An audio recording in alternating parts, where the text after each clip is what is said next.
welcome to Bounce Around Charleston. On this show, we have with us the principal of Burke High School, Mrs. Cheryl Swinton, and the director of the YWCA, LaVonda Brown. It's going to be an awesome show for Bounce Around Charleston. Well, Mrs. Swinton, welcome to Bounce Around Charleston. Thank you, Reverend Miller. It's my pleasure to join you this evening. Okay, Mrs. Swinton, there's a lot going on with schools and virtual learning. Mhm. And we wanted to bring you on to because we're about to get into the stretch now of coming down to the end of the school year. What should parents and students be doing at this time?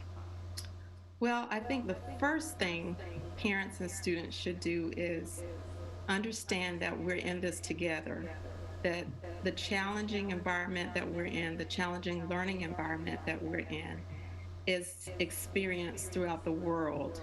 Certainly, our nation, our state, and locally, we have had to change our mindset about education.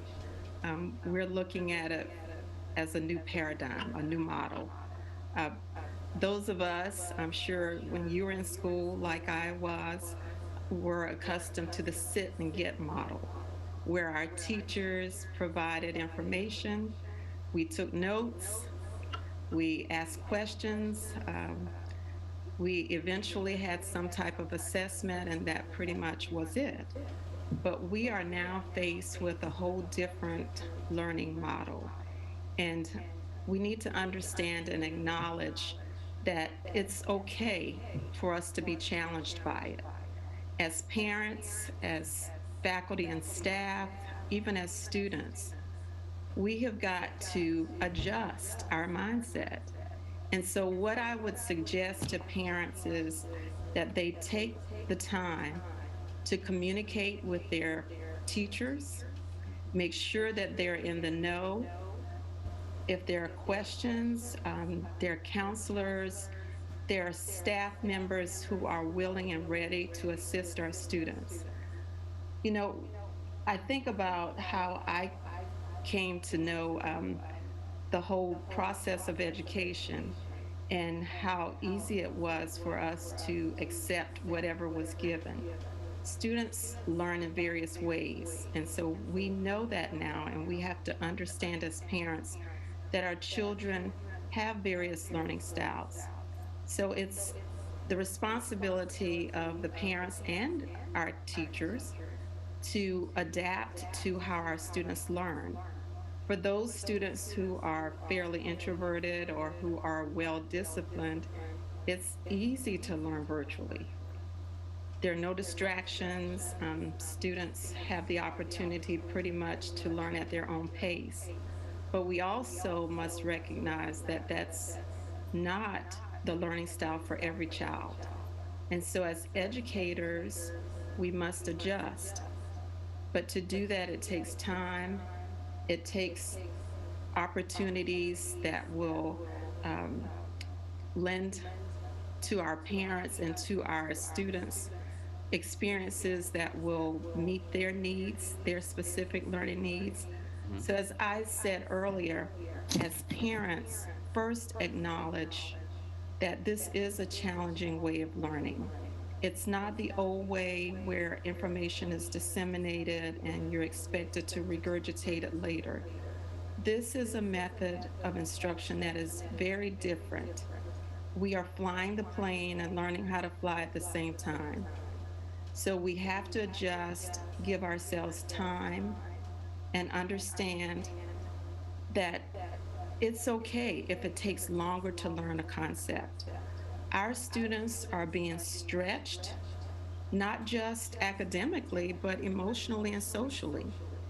We no longer have that interaction with our fellow colleagues or our fellow students.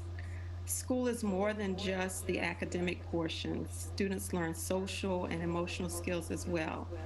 So I kind of reflect back onto maybe Maslow's hierarchy when we learn that it's good for us to be challenged academically, but we have to meet those basic needs. And so But you as know, go ahead.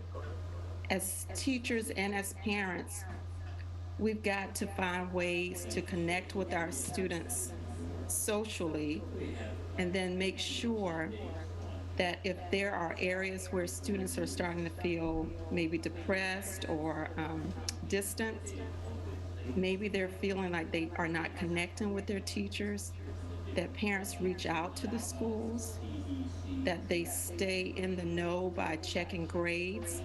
There's no reason why a parent should not know what the progress, the academic progress is of their student during this time. They should have access to all the data. Um, and so contact your principals, contact your counselors, make sure you talk to your teachers. Well, Mrs. Swinton, thank you for that. But I've also been talking to some students, and Mhm. apparently they're having problems with learning virtually. What would you say to that? Okay. Well, what I say is we can make this as easy or as hard as we choose. A student, if a student is struggling with virtual learning, then it may be that the student should come in the building. Now, I know that there are factors that prevent students from coming in, but our teachers, and I'm sure, depending on what school district it is, we can even send folk out to prepare our even our religious and faith-based organizations to provide areas in their buildings or in community centers where folk can come and assist them. I would even ask maybe that we have retired teachers who are willing to share with students, call them. Perhaps you don't want to meet face to face, but find ways in which we can connect and help our students. Um, this is not a time actually where we need to expect students necessarily to excel. What we hope is that they will at least make effort and engage. Sometimes we are so focused on learning a lot of content that we forget that what we need to do is sometimes back up and look at the basics. So, just engaging, not giving up, is what I would say to a young person.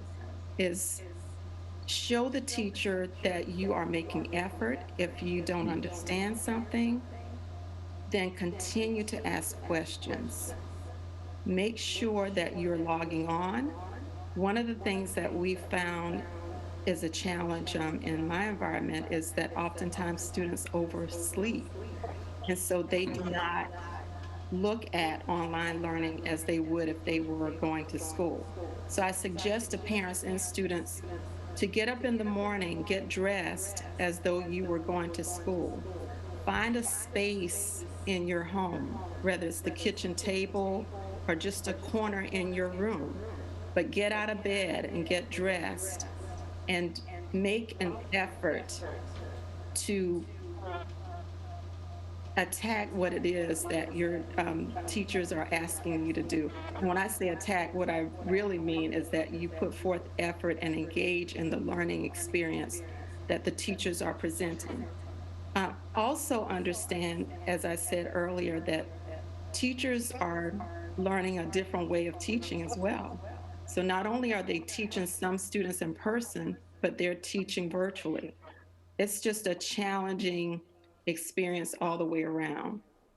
But if we all make the effort and continue to engage, communicate, that's the biggest key. Make sure that you are communicating so that students understand that this is a life lesson. We're all having to navigate through a challenging experience that will help us in the future. And as a student who, let's say, is a senior in high school, I'm sure they're wondering, what are my colleges going to look for? Um, Mm. am I going to miss out on scholarships because I'm not able to um, perform the way that I normally perform? Colleges are also aware of the challenges, but they're looking for people who will persevere, people who are putting forth effort and showing that they're not going to give up. So I say to parents, I say to students, set yourself up for success. Consult with teachers, communicate with teachers, talk to counselors, offer safe spaces in your homes, in the communities, in the churches. Even ask businesses to provide resources to purchase Wi-Fi access. There are Wi-Fi boxes that you can purchase to make sure that students have the ability to access what it is that they need. So you're really telling me that there are some challenges that they're faced with that may be causing some difficulties, but if they work at it, they can make it. Absolutely. Absolutely. Just persevere. Don't give up.